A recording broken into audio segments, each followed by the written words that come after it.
get some Holy Diver album from the debut album from the band Dio. And this was Ronnie James's Dio's new band after being fired from Black Sabbath. And he said, well, fuck you guys. I'll make my own band. After going through, some time being depressed and like, well, fuck, which he admits and talks about in his biography. And why did you want to talk about this, Tom? What was going on? Like, you just like want to do? Yeah, I just thought it would, reinvigorate some new life into this podcast, but that's not really what this fucking podcast is about. It was a fucking terrible idea. Hey, you should have shot down, but now we're here. So this came out in '83, and it is their first and most popular album. But I don't think it features their most popular song. I think Holy Diver is probably the most recognized song because that's the video that played on MTV all the time. And the 80s, fucking MTV made or broke a band. It's like you had to have a fucking video in rotation. And he did have two videos for this album, for the two standout songs, Holy Diver and Rainbow in the Dark. And they're silly. They're pretty silly songs. I mean, not songs, but silly videos.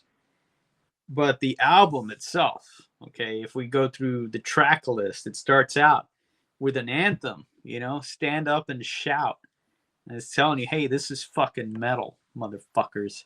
Stand the fuck up and shout. And that sets the tone, Tom, for the rest of the album. And the next one is, Holy Diver's on this album. So Last in Line. Okay, I was wrong about it. Last in Line, I think, is the most recognizable song from Dio. But Holy Diver. Yeah, I think Holy Diver is. I would have to say, like somebody who's not in it as you are, I think Holy Diver is more in the zeitgeist.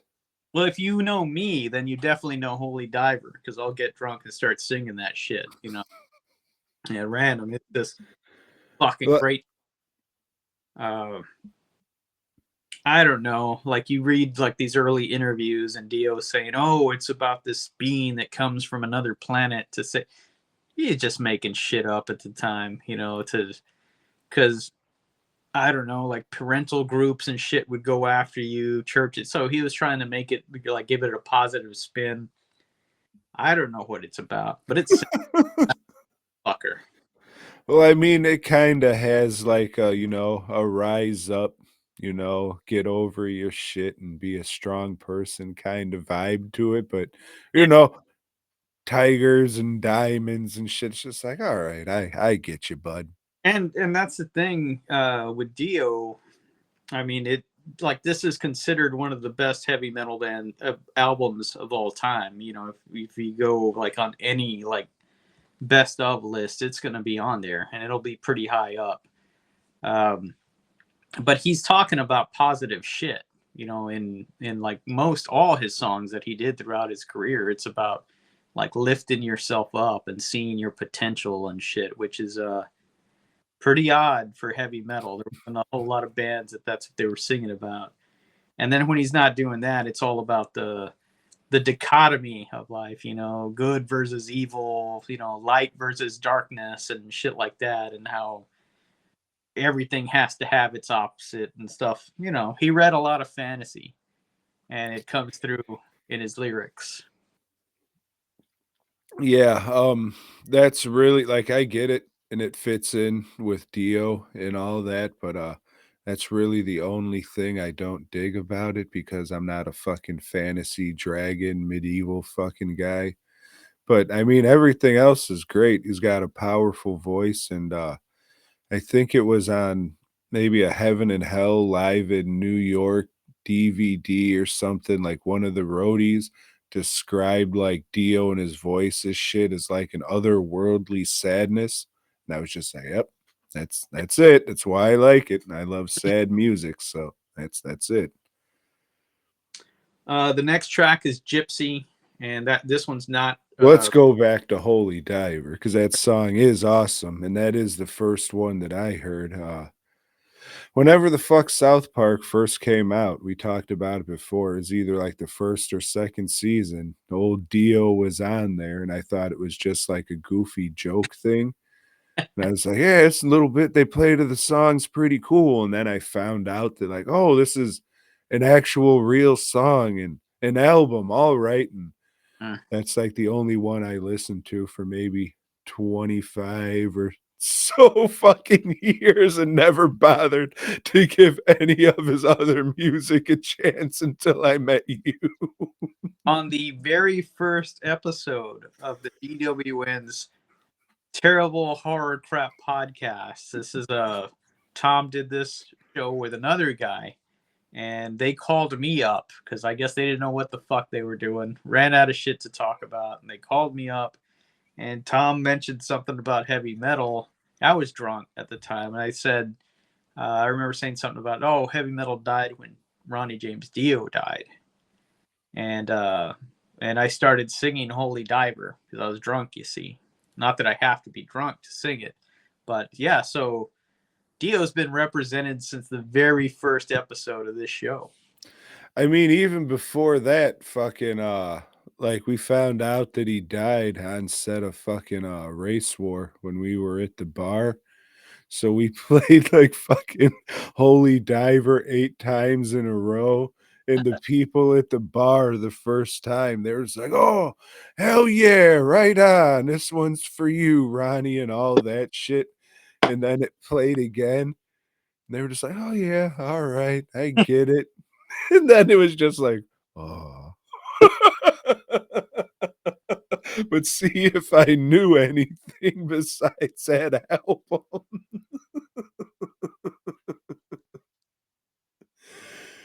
Yeah, that shit is good stuff. Best track on the album, maybe. Yeah, it depends, you know. We'll get to that. The next one is Gypsy. It's a good song. It's not a very recognizable Dio song, but I still dig it. After Someone kind of like sounds like, I'm not a big music guy, as I said, but his voice kind of sounds like AC/DC in this one. yeah, it's got a weird riff to it. So he's doing, I don't know, like a jump back and forth. It's hard to describe that one. Wah! Like that kind of shit. Yeah. That's not really how he presents his voice.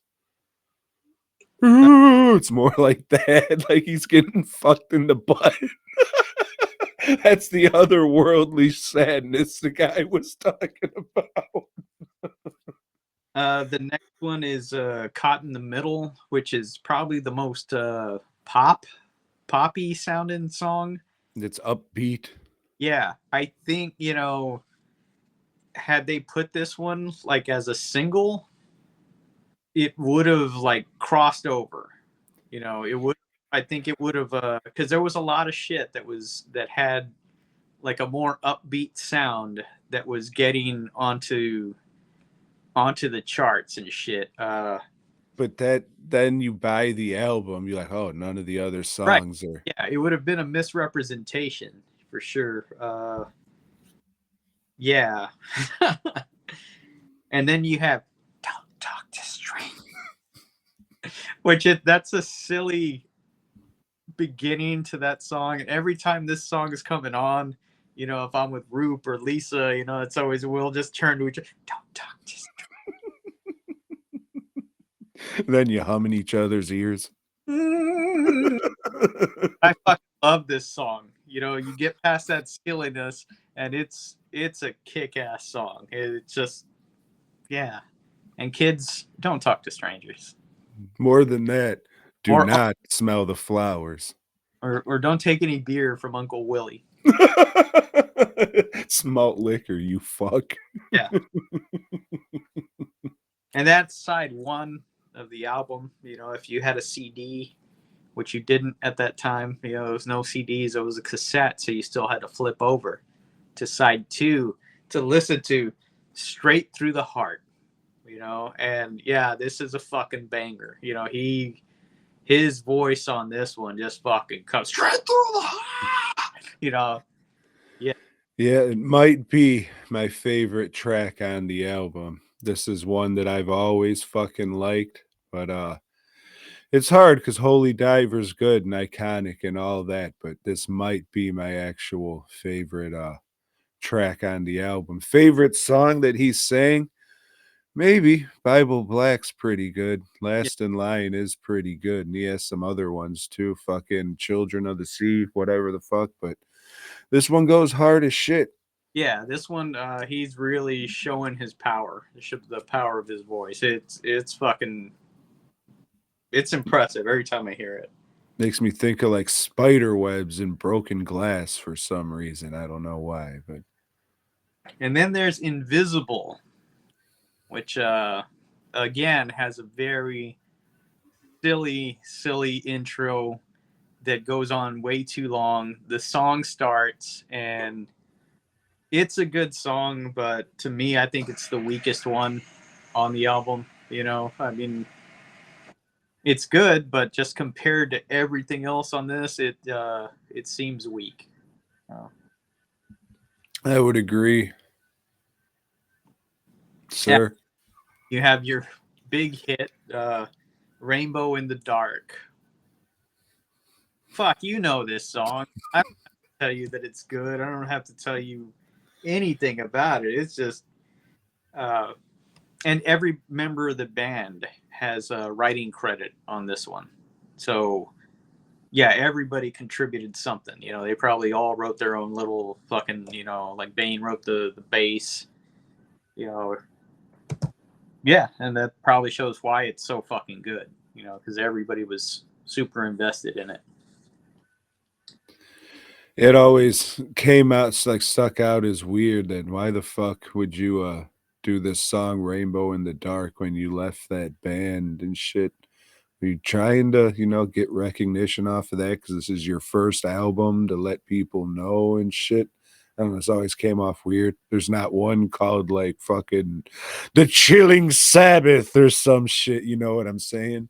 Um, but yeah, he did have like some animosity, you know, with his dismissal from Rainbow. Still, I guess, but some, you know, people said like this is his, you know, shooting the finger to Rainbow, That uh, makes sense.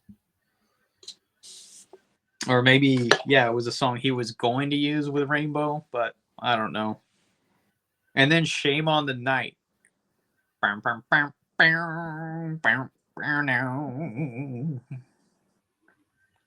I like this song a lot. This is probably become my favorite song on the album.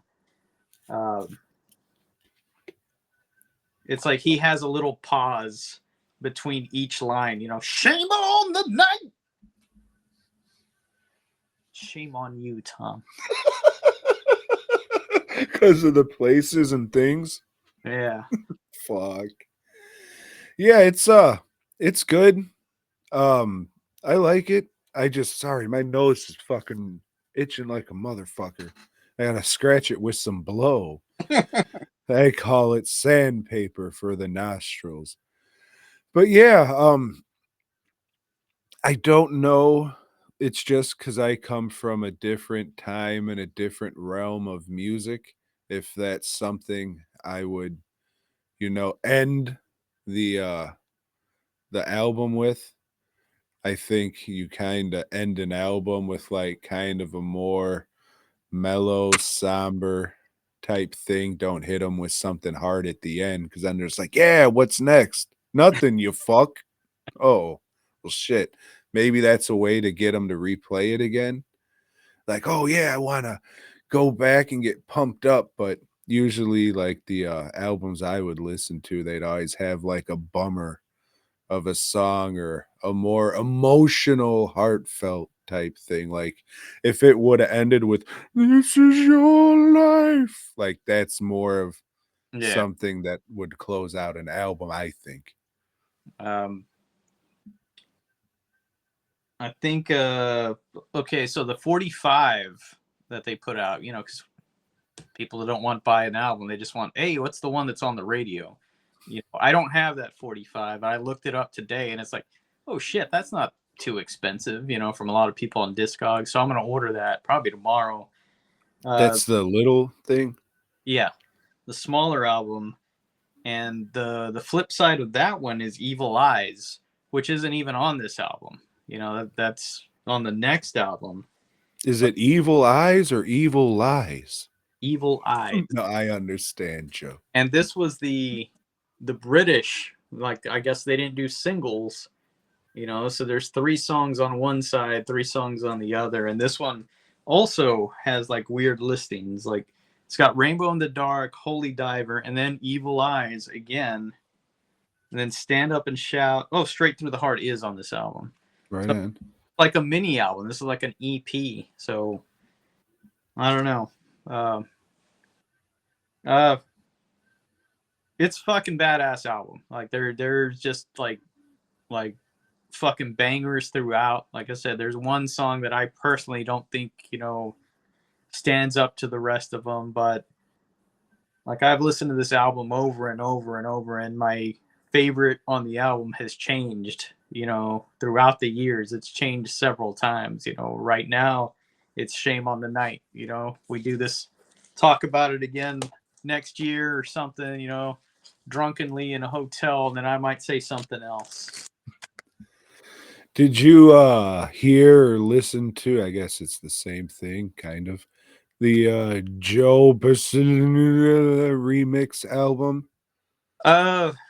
So one of the tracks came on at like you know, you listen at home I listen to Spotify, but at the shop I have Pandora, and Pandora will just throw shit in your mix, you know, and one of them came on.